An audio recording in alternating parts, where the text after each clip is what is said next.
Take the exit. Turn right into the drive-thru. Nope, I'm making dinner tonight. You don't have time. Josh has practice. Oh, that's right. I'll just get a salad. And fries? No, just the salad. But salad cancels fries. Salad only. Fries. Salad. Fries. Food noise isn't fair, but Mochi Health is. The affordable GLP-1 source that puts you on the road to successful weight loss. Hey, can I get the... Fries. Salad.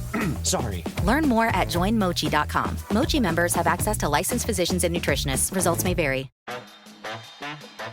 At DSW, we ask the important questions, like, what shoes are you going to wear? Whether you're prepping for wedding season, festival season, or just planning the ultimate vacay, the right shoes can make or break an RSVP. So own the moment. You've got big plans, and we've got just the shoes. At the perfect price, of course. Get ready to get ready with Designer Shoe Warehouse. Head to your DSW store or dsw.com today and let us surprise you. 24 years ago, Alissa Turney woke up and got ready for school for the last time. It was her last day of 11th grade. And while she wasn't graduating that night, she was excited to cheer on her friends who were, and to celebrate with them at a party afterwards. But before she could end the school day, she was notified that our father was there to pick her up early. As she was leaving campus, she stopped by her boyfriend's shop class to let him know that she was leaving for the day, and that she'd see him later that night. She also ran into her friend Jessica and told her the same. They hugged, exchanged I love yous, then Alissa got in our father's truck and was never seen again. Our father was late to pick me up from school that day, but when he did, he was panicked and said Alissa wasn't answering her phone. He handed me his cell phone to try to call her, but there was no answer. When we got home, I immediately walked down the hallway to the last door on the left. Sure, I'd be greeted by Alissa telling me to get out of her room. But she wasn't there. I never knew how much I'd miss her yelling at me to stop annoying her. There was a note on her dresser saying that she'd left for California. A few hours later, our father called the police to tell them that his daughter was on drugs and ran away to her aunt's house. A police officer never came to our door to see the cameras, hidden or apparent, to ask for the footage of her leaving. They never walked in our kitchen to see the large passive recording system on our home phone to see if any calls had been made that day.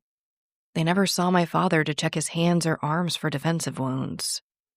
And they never spoke with me to ask what time I was picked up to create an accurate timeline of the day's events.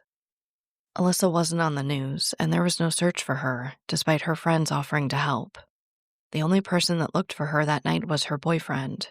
He drove to where he thought Alissa may have gone if she really had run away, but she wasn't there. About 6 years passed before a full investigation was conducted by the police. By that time, witnesses were gone or their memories had faded.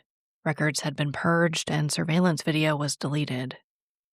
It wasn't clear what happened to Alissa on May 17, 2001, or why she never made it to her friend's graduation or the party after, why she'd never reached out to anyone after she was gone. What they did find were dozens of witnesses outlining the abuse she suffered in our home. Alissa was 8 years old when she first reported that she was being raped by our father. The teacher she told didn't believe her, and it was never reported. It took a few years for her to work up the courage to talk about it again, but she did. She told friends and family, sometimes in vague ways, that she was being sexually abused, and some saw the physical abuse firsthand, though our father's defense lawyers were sure to keep those statements out of his murder trial. They were also able to keep our father's own statements about the abuse out of trial. Not long before Alissa was gone, our father called Child Protective Services on himself. He called to say that Alissa had been threatening to tell them about the abuse. He said she was lying and asked what he could do to protect himself. They gave him advice, but never opened an investigation to ensure that we were safe. Really, one of the only records of Alissa's abuse that the jury was allowed to hear was a phone call where our father complained that Alissa was telling his secrets. He said she was a big mouth and a fucking bitch. I'll never forget the shock on their faces as I sobbed in that courtroom. They never heard from our cousin who found child sex abuse material featuring Alissa and another child. They never got to see the video of our oldest brother panicked, asking police why our father never told anyone that he picked her up early from school that day, or that Alissa had confided in him about being abused. They weren't allowed to talk about our father helping cover up an attempted homicide, his plans to kill dozens of innocent people, or the many women he sexually assaulted over the years, one who came forward just days before the trial. Alyssa's friends weren't able to say that she was planning on leaving home when she turned 18, so she could adopt me and take me with her. That she told them she was scared he was going to kill her before that day could come. The only person who got a fair trial was our father, a disgraced deputy sheriff, scam artist, serial rapist, and convicted domestic terrorist. Just as he had in life, he managed to snuff out Alyssa's light and memory in that courtroom. She was depicted as an out-of-control, promiscuous young adult who was likely a victim of foul play by a stranger due to her own actions. Basically, that she had it coming. After only a few days, our father was acquitted due to Alyssa's attorneys failing to present her case.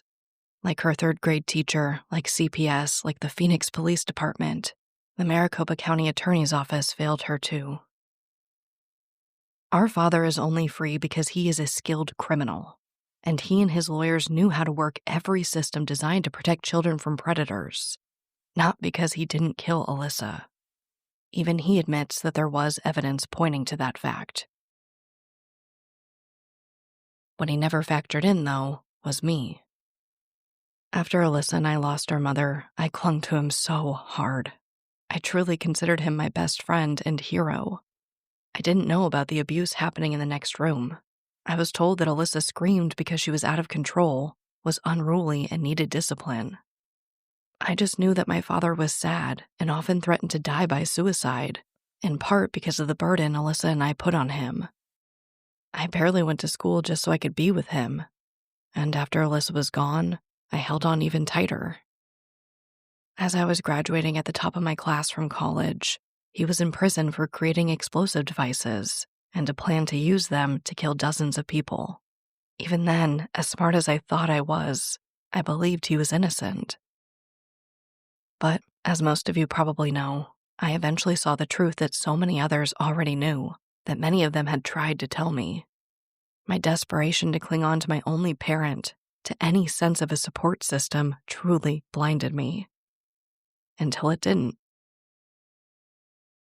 A few weeks ago, I was made aware of a Jane Doe in California that may be a match to Alyssa. I saw the NamUs listing and sent it to police as I had many times in the past. I was expecting them to tell me that the decedent had already been investigated and ruled out as Alyssa. The characteristics, the time frame, and the area she was found in all match Alyssa's case. But to my surprise, the police were unaware of this doe. I've spent weeks saying out loud to myself that this is Alyssa, that it has to be. Really, if I'm being honest, just trying to manifest it so I can finally bring her home, lay her to rest, and bring some type of conclusion to her life and story. Finally, I was told that the dental comparison was inconclusive, and the email ended with, "This is obviously bad news. We will, as always, hope for more leads to come." A very kind sentiment from her new detective. While I have no doubt that he's a good man who's likely overworked, underpaid, and has many other cases to work, I was and still am stunned. After 24 years, after not sending a single officer to our home when Alyssa went missing, not conducting a single search for her, after not retaining crucial evidence that could have been used to convict her killer in a court of law, the Phoenix Police Department planned to leave it at that. There were no plans to move on to the next step in forensic testing to identify these remains, and as of today, I still don't know if they will. What I do know is that I was given this extremely heavy burden of being the family contact for Alyssa's case when I was just about 17, the same age she was when she was killed by our father. And as hard as it's been, I wouldn't have it any other way, because if Alyssa taught me anything, it was to be a loudmouth fucking bitch about what's right and what's wrong, and to fight for my sister, even if it kills me.